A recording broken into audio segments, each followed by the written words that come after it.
The Malignant Monitor Episode 003. Found Footage, The Lost Tapes. Cold Open. The following footage was recovered from devices found at 3 separate locations. The original owners have never been identified. What you are about to see has not been altered. Viewer discretion is advised. Title card: The Malignant Monitor. Episode 003, Found Footage, The Lost Tapes. Story 1, The Hiking Trip. Scene 1, Trailhead Parking. The camera shakes as it records the empty parking lot. A woman's voice, nervous laughter. Okay, so we're here at Blackwood Trail. It's October 14th, 2019. Mark wanted to document this whole trip because apparently nobody believes he can survive a weekend in the woods. A man's voice, defensive. I just think it'll be cool to look back on, Sarah. Besides, this place has history. The old mining town up there, abandoned since the 50s. People say the forest took it back. People say a lot of things, Mark. The camera pans to the tree line. The woods are dense, dark even in daylight. Something about the way the branches hang low feels wrong, like the forest is waiting. Let's just get this over with, Sarah says. I want to be back before dark. The car beeps as they lock it, the last sound of civilization. Scene 2, Deep Woods Path. 2 hours in. The camera is held lower now, catching only their legs as they push through undergrowth that shouldn't be this thick on a marked trail. Mark, this doesn't look right. The trail markers stopped like 20 minutes ago. We're fine. GPS says we're still on track. Your phone hasn't had signal for an hour. The camera lifts. The trees here are older, their bark pale and smooth like bone. No birds, no insects, just the sound of their breathing and footsteps on dead leaves. Did you hear that? Sarah whispers. Hear what?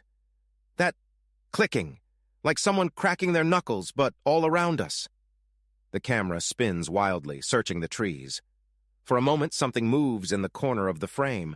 Tall, thin, wrong proportions. Mark, I want to go back now. We're almost there. I can see the clearing up ahead. Scene 3, the clearing.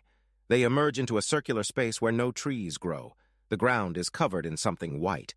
At first, it looks like snow. It isn't. Are those bones?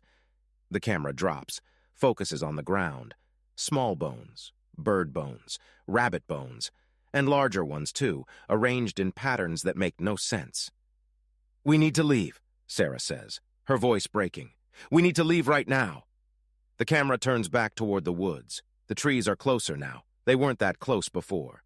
The clicking sound returns. Louder, closer. Mark? Mark, where are you? The camera spins. Mark is gone. In his place stands something that used to wear his clothes. Its head tilts at an impossible angle. Sarah, it says, but the voice comes from everywhere at once. You shouldn't have come here. The forest remembers. The forest keeps. The camera falls. The last thing recorded is Sarah's scream and the sound of something being dragged into the trees. Transition 1, static. Story 2, The Abandoned Asylum. Scene 1, exterior shot, night vision. Green-tinted footage of a massive brick building, windows broken, ivy consuming the walls. A young man's voice, trying to sound brave. All right, urban explorers, this is Jake. We're at the old Harrogate Psychiatric Hospital, built in 1893, closed in 1987 after some stuff happened. The locals won't come within a mile of this place. They say the patients never really left. A girl's voice, excited. Dude, this place is massive. Look at that tower. We're going in, full investigation. EMF meters, spirit boxes, the works. If something's here, we're going to find it. The camera approaches the entrance. The front doors hang open like a mouth waiting to swallow them. Scene 2, hallway interior. The beam of a flashlight cuts through absolute darkness. Dust motes dance in the light. The walls are covered in scratches, thousands of them, forming patterns that hurt to look at directly. Did you guys hear that? Someone whispers. Hear what? That humming like someone's singing. The camera turns a corner. The hallway stretches impossibly long, doors on both sides. Some are open. From one, a wheelchair sits in the doorway, facing away from them. That's new, Jake says. That wasn't there when we came through. Stop messing around, man. I'm not messing around. The wheelchair turns slowly, creaking. No one is pushing it. Scene 3. The room.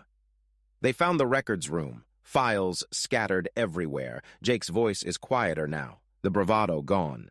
According to these documents, they were doing experiments here, in the basement. Something about opening pathways, using the patients as conduits. Conduits for what?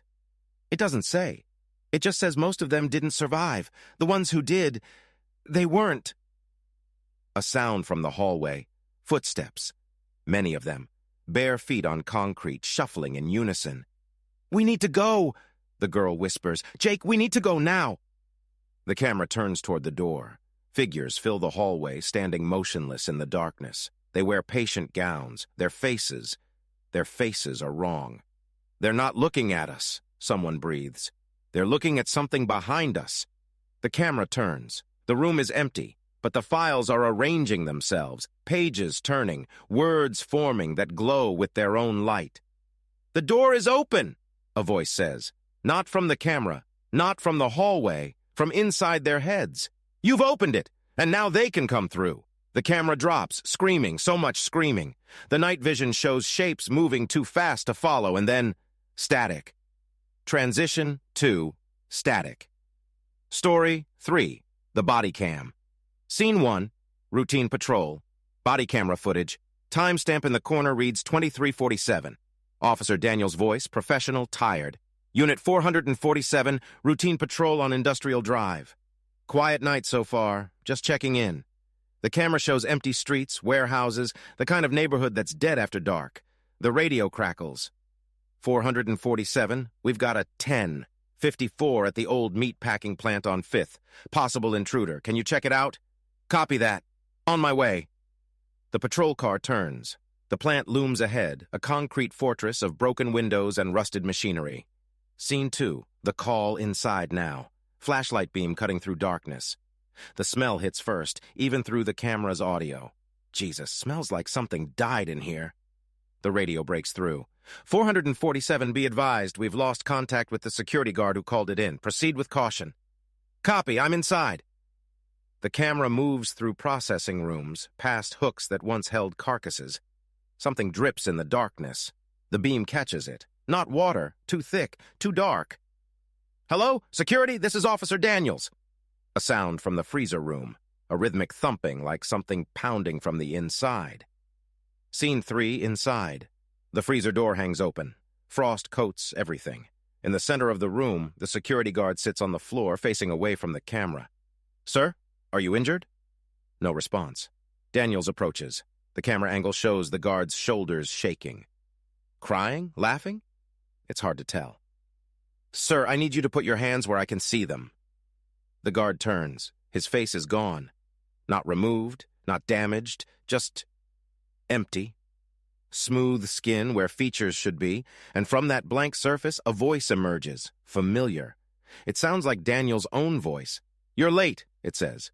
"We've been waiting. We need a new face. This one doesn't fit anymore." The camera shakes as Daniels backs away. The thing that was a security guard stands, moves too fast. The camera falls, spinning, showing the ceiling, then the floor, then other figures, standing in the freezer, all of them wearing faces that don't belong to them, all of them reaching. "Don't run," the voice says, and now it comes from everywhere. "You'll only make it hurt more." The camera is picked up, held by hands that are cold. The last thing recorded is Daniel's own face, reflected in the frost-covered wall, and the thing wearing his features standing beside him. "Smile for the camera," it whispers. Outro. These tapes were found